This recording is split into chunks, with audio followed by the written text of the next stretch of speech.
हाय, मेरा नाम गुणवंत धार्मिक और आज एक मोटिवेशनल स्टोरी के अंतर्गत कहानी सुनते हैं। शिकंजी का स्वाद। एक प्रोफेसर क्लास ले रहे थे। क्लास के सभी छात्र बड़ी ही रुचि से उनके लेक्चर को सुन रहे थे। उनके पूछे गए सवालों के जवाब दे रहे थे। लेकिन उन छात्रों के बीच कक्षा में एक छात्र ऐसा भी था जो चुपचाप और गुमसुम बैठा हुआ था।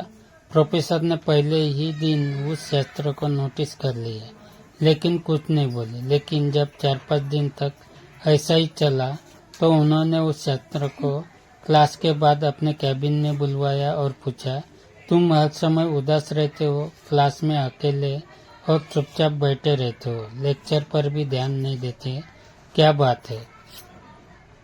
सर, वो छात्र कुछ हिचकिचाते हुए बोला, मेरे अतीत में कुछ ऐसा हुआ है जिसकी वजह से मैं परेशान रहता हूँ। समझ नहीं आता क्या करूँ। प्रोफेसर भले आदमी थे।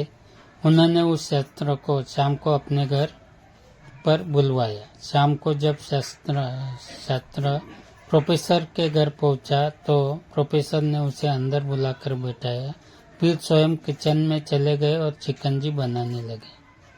उन्होंने जानबूझकर शिकंजी में ज्यादा नमक डाल दिया।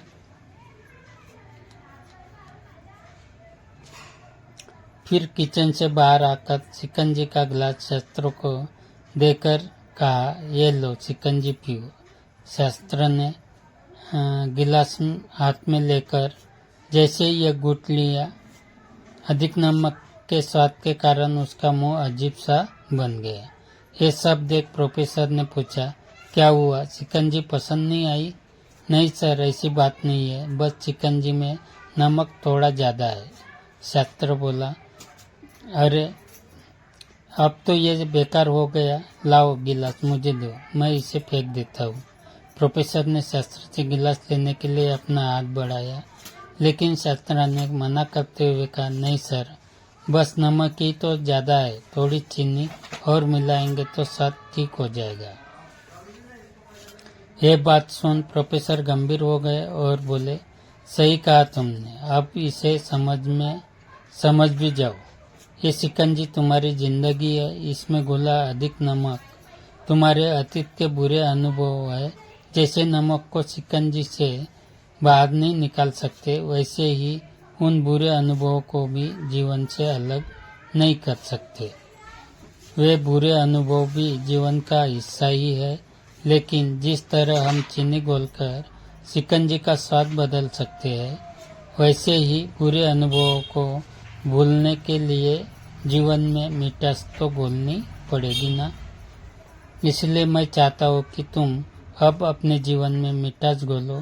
प्रोफेसर की बात छात्र को समझ गया और उसने निश्चय किया कि अब बीती बातों से परेशान नहीं होगा। सीख, इस कहानी से हमें ये सीख मिलती है, जीवन में अक्सर हम अतीत की बुरी यादों और अनुभवों को याद कर दुखी होते रहते हैं। इस तरह हम अपने वर्तमान पर ध्यान नहीं दे पाते और कहीं न कहीं अपना भविष्य बिगाड़ लेते हैं। जो हो चुका उसे सुधारा नहीं जा सकता, लेकिन कम से कम उसे भुलाया तो जा सकता है। और उन्हें भुलाने के लिए नई मीठी यादें हमें आज बनानी होगी। जीवन में मीठे और खुशनुमा लम्हों को लाइए, तभी तो जीवन में मिठास आएगी।